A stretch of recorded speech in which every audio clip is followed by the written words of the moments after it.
Hello students, welcome to Think, Understand and Bloom with Rasheeda. Have you ever wondered how companies decide what to produce, how much to produce and how to maximize profit? That's exactly what linear programming helps us do. Before solving problems, let's understand basic components of an LPP. Every linear programming problem has three important components. First one is a decision variable, second is a objective function, and third is a constraint. Coming to the decision variables. Decision variables are unknown variables that we need to find. They represent our decisions. Example, if a factory produces tables and chairs, we represent a first variable as a x1 and second variable as a x2. Next is a objective function. Objective function tells us what we want to achieve, either maximize profit or minimize cost. For example, we can write it as a maximize z is equals to x1 plus x2. Objective function is represented as a z for a algebraic convenience. Variables like x and y are used as a inputs, that is a decision variables, and z acts as a output variable, either maximization or a minimization. Next is a constraints. Constraints are the limitations or restrictions in a LPP. For example, a company may have limited raw materials, limited labor, limited machine hours or limited budget. Constraints are generally written using three mathematical symbols.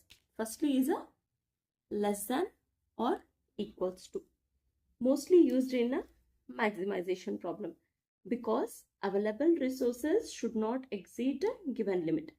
For example, if only 100 labor hours are available, then the constraint we can write it as a x1 plus x2. In terms of a maximization, we are writing it as a less than or equals to, that is a availability that it has given is a 100 labor hours. Okay, next coming to the greater than or equals to, that is used in a minimization problem. When a minimum requirement must be satisfied, for example, a factory must produce at least 50 units, then the constraint we can write it as a x1 plus x2. As it is a minimization, we can write it as a greater than or is equals to 50. Next, coming to the third one, that is a is equals to, that is used when the value must be exactly equal to the given quantity. For example, a company has to produce exactly 100 units.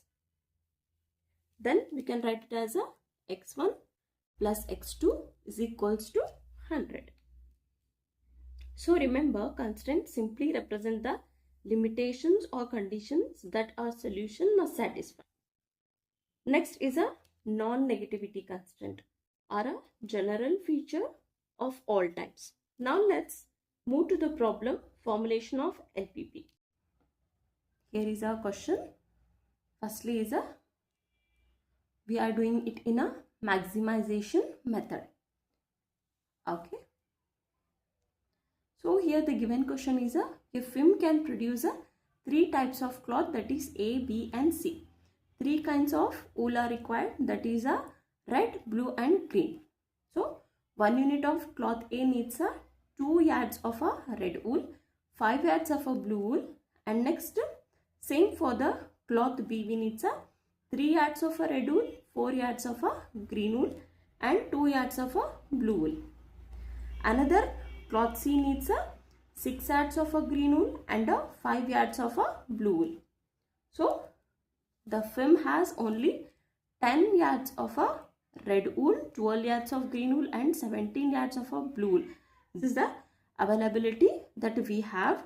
Next is the income obtained from each unit. So different type of cloth he has given, that is cloth A, B and C.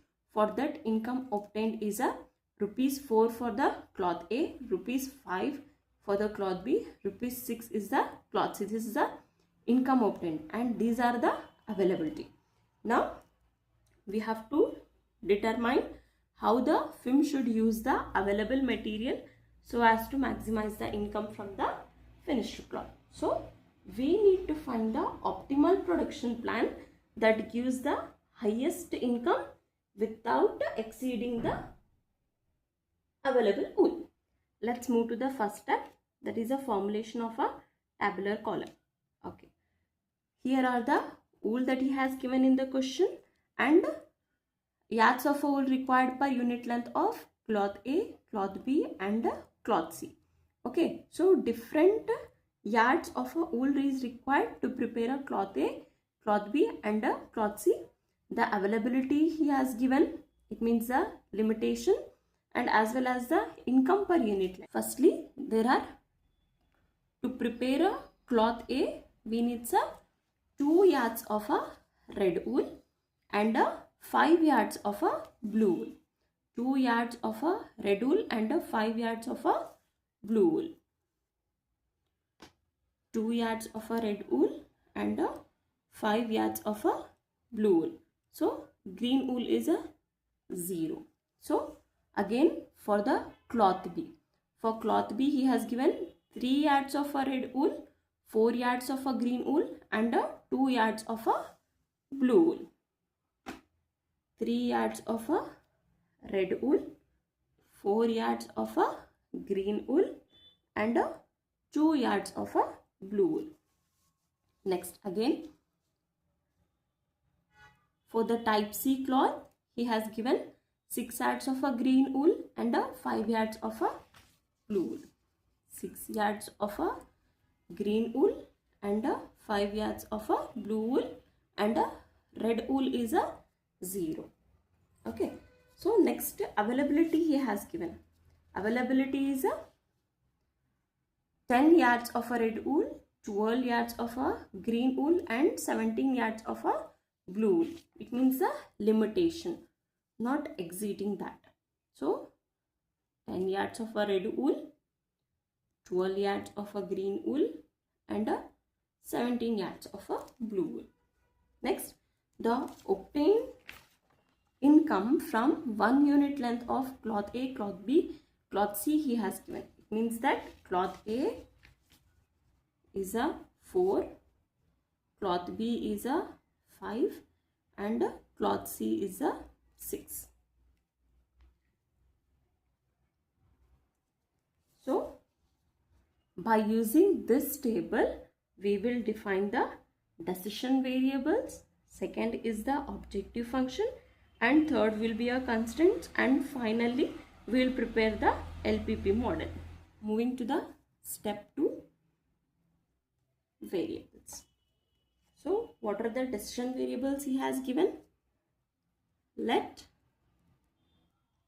So for the step 2 we are defining the decision variables x1, x2 and x3 variables for a unit length of cloth A, cloth B, cloth C to be produced. So here x1, x2, x3 should be greater than or is equals to 0. The step 3, that is a objective function.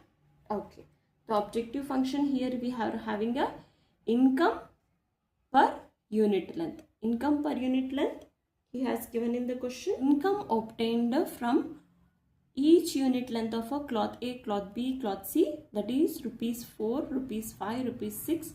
Same we have written in the tabular column. That is a income per unit length, that is 4, 5 and 6 rupees.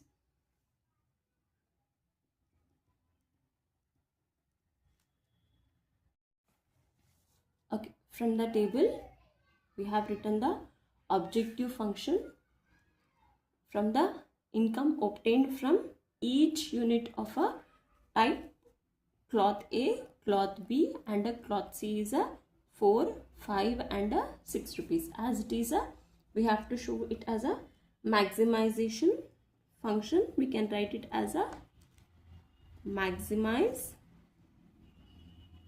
z is equals to 4x1 plus 5x2 plus 6x3. Next is a Step 4 are the constraints. Again, the constraint from the table we can write.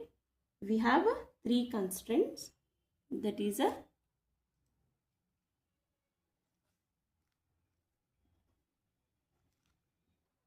red wool, green wool and a blue wool.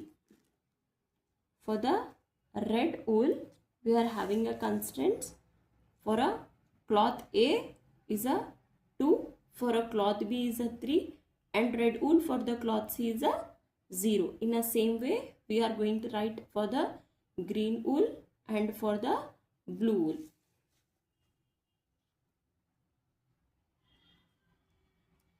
Two into x1, 3 into x2 plus 0 into x3. The limitation here given is for the red wool is a 10 yards. So we can write here is a, for the maximization we are using a symbol less than or is equals to 10. In the same way, that is 0 into x1 plus 4x2 plus 6x3, and the limitation we are having for the green wool is a 12 yards. So we are writing it as a less than or is equals to 12. In the same way, for the blue wool, it's a 5x1 plus 2x2 plus 5x3, and the constraint, the availability, we can write it as a less than or is equals to 17. Again, it's a 2x1 plus 3x2, as a 0 into x3 is nothing but a 0. So less than or is equals to 10, that is 4x2 plus 6x3 less than or is equals to 12. Final LPP model, that is maximize z is equals to, here we are having profit obtained 4x1 plus 5x2 plus 6x3 subject to the constraints, that is 2x1 plus 3x2 less than or is equals to 10, 4x2 plus 6x3 less than or is equals to 12, 5x1 plus 2x2 plus 5x3 less than or is equals to 17. So all decision variables must be greater than or equals to 0. Here we will write it as a x1, x2, x3 are greater than or is equals to 0. It means that they are non-negative and they are all positive. This is the formulation of a LPP. Thank you.